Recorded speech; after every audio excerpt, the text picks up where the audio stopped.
Thanks for joining us on this KEYC News Now to Go update. I'm Mitch Keegan, filling in for Jackson Jurek. And first off, joined by First Alert meteorologist Caitlin Lauren. Caitlin, the big story today is the weather. And having done weather myself many years ago, I know this is the kind of storm that, as a meteorologist, probably makes you want to grab your hair and yank on it a little bit, pull it out, because every time it seems like a new forecast model comes in, things have changed, and they've changed quite a bit since the last, even just yesterday, but even since the initial forecast. Yeah, and you know, Sean and I were cracking jokes about that this morning. If only everybody could see the conversations of yesterday. Just, I think every 45 minutes maximum, could have even been less time of that, where Sean would mention, or myself or Daniel come in and be like, here's the new snow totals. Here's what I'm thinking, new snow totals. And every time it was a new one of us, and we were just, at one point, I think we were just laughing about it. Like, what are we going to see next? Because it was fluctuating. Yeah. And the good news is a lot of it has kind of honed down and become more consistent from those changes yesterday to this morning.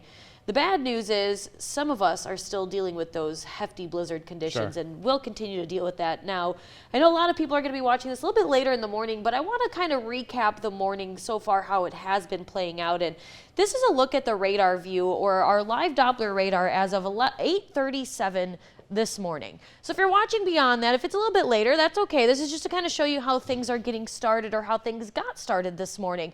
We're seeing that snow move in, and that started moving in anytime around 6 o'clock or a little bit later for most of us here in Minnesota, earlier than 6 o'clock for our friends and neighbors in portions of northern Iowa. But one thing you can also see is how fine that line is between the rain and snow, and it was like that all morning. At times, half of Algona saw rain, while the other half of Algona saw snow. But the big thing that we really want to talk about here is all this dark blue. The darker the blue you see, the heavier that snow is. On top of that, you also have to look at where we could see some lightning in the snow. Yes, you heard that right. Lightning in the snow. That is not just lingering because of those thunderstorms that are now transitioning to snow showers out there. It's a lot of energy and a lot of convection, which means thunder snow is a high possibility, especially for our friends and neighbors in northern Iowa through the rest of this morning and into this afternoon. So don't be alarmed if you see a flash of lightning or hear a rumble of thunder out there, but also know that when we have that, it coincides with really heavy snowfall on average, high snowfall rates. And again, this is as of about 8:38 this morning. This is what it looks like in Windham. If we go back to that view, you can see, looks like Windham should be getting some snow out there, even just a few flurries, but taking a look at the view, not a whole lot coming down to the ground, and that has a lot to do with the winds out there. We know it's snowing because there's no texture in the sky. Usually you see the bottom of the clouds, but when you don't, it indicates there's precipitation. We've got strong winds, so there's a really good chance that those winds are just blowing whatever precipitation, in this case snow, around up above our heads before it can even reach us down here at the ground.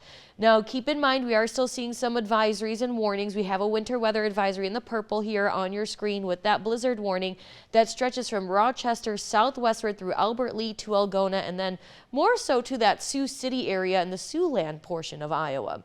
Winds today are going to remain strong, anywhere between 20 and 30 miles an hour on average in Mankato, but elsewhere it could be more than that. Wind gusts anywhere up to 50 to 60 miles an hour, especially in southern Minnesota and northern Iowa. The good news is, again, those winds are going to die down overnight tonight into tomorrow morning, but they're still going to remain breezy as temperatures drop into the 20s, which means we're not just concerned about colder wind chill values tomorrow, but areas of refreezing due to all of this precipitation that we could see, whether you're looking at snow in those blizzard warnings or some minor rain possible for areas north and west of Mankato on the warmer side of this system. All of this is likely to refreeze tonight as it wraps up late this evening, leaving behind gradual clearing and not only precipitation, but the cloud coverage out there. Any refreezing is going to lead to some slick spots. With all the changes, a lot of that snow has shifted south and eastward, so the heftiest of snow is going to fall from, again, where that blizzard warning is, stretching from Rochester southwestward through Albert Lea to Algona, Storm Lake, and again, that Sioux City area. Mankato, we're only looking at a dusting up to an inch between Mankato and the Albert Lea area, or that line of purple there indicating the heavier snow totals. 2 to 3 inches possible. We're not looking at a whole lot. Now, if this didn't shift at all, like we were initially looking at yesterday, Waseca and Mankato could have been in that 4 to 6 inch snow range. But since it shifted just 40 miles south and eastward. We are no longer looking at a lot of that snow, but our friends and neighbors within the area to the south and east of us will see those blizzard conditions today. High of 39 degrees, which is why some of us are going to see more rain than snow out there. But regardless, we're going to deal with those strong winds tonight, dropping to a low of 24 degrees. And as I mentioned, the concern there is that refreezing. So it's not just conditions through this afternoon and evening that we have to keep in mind. It's the conditions for tomorrow morning's commute, as we are expecting areas of ice out there. We'll see some quiet conditions as we welcome spring, but we are once again eyeing another chance for some rain mixed with snow possible on Sunday. Ironic that March has now become one of our more wintry months. You know, I think Mother Nature just decided to sleep through winter and said, oh no, I forgot to give them winter, so you get it all at once. Yeah, no kidding. All right, thank you, Caitlin. Thanks again for keeping us updated throughout the morning. I know you and Sean were on the air giving us continuous weather updates from 5 to 7, so thanks so much. We appreciate it. All right, we'll check in from some news now. A Mankato man is dead after being stabbed early yesterday morning while working at Quick Trip. Police arrested 28-year-old Michael Miller at his home a couple of hours later. Miller is being held in the Blue Earth County Jail on pending second-degree murder charges. Police telling us the two men did not know each other. Our Aaron Stuvey has the details.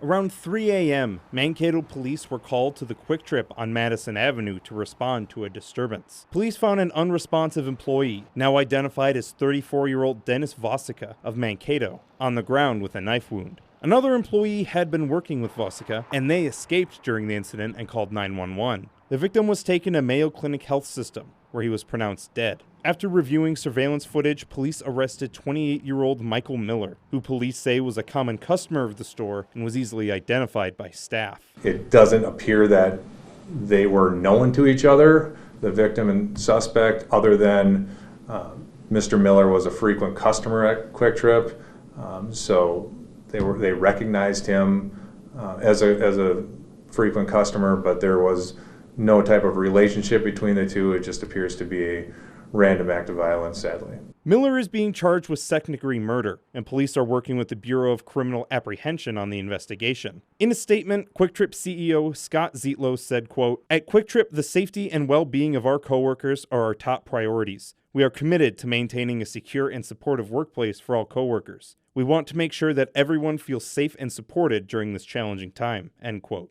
The location remains closed, and all Quick Trip stores in Mankato will be closing at 10 p.m. Tuesday night and reopen at 5 a.m., except for the Madison Avenue store. In Mankato, I'm Aaron Stuvey. The Minnesota Department of Transportation is preparing for an upcoming construction on Highway 60 in Lake Crystal. The project will reconstruct the highway between Blue Earth County Roads 20 and 112, including bridge repairs, intersection improvements, construction of a pedestrian trail, and lighting, and will begin in mid to late April with an expected completion date this fall. Traffic will be detoured to Highway 169 and County Road 13. An open house will be held at the Lake Crystal City Hall coming up on April 1st from 4 to 6 p.m.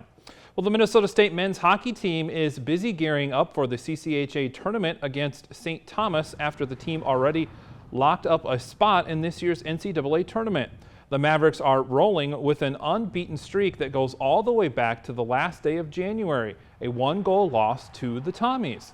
This time it'll be for the Mason Cup Championship, and even though the NCAA tournament berth is already secured, Minnesota State is looking to add some more hardware to the collection come Friday night. They're dangerous. So if you want to get in a loose game, it's a track meet that's going back and forth to favor St. Thomas.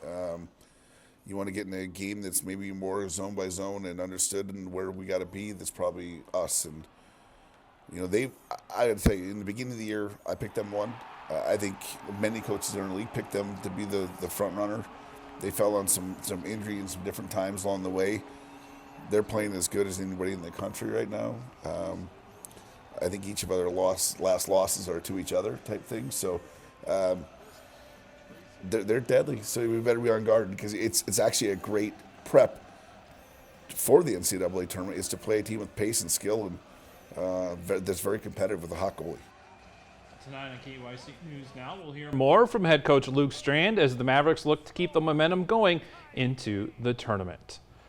And thank you so much for joining us on this KEYC News Now to Go update. And of course, stay with us for the latest local news, weather, and sports on our website. And at your fingertips, be sure to download the free KEYC News and Weather apps for the latest headlines and your forecast.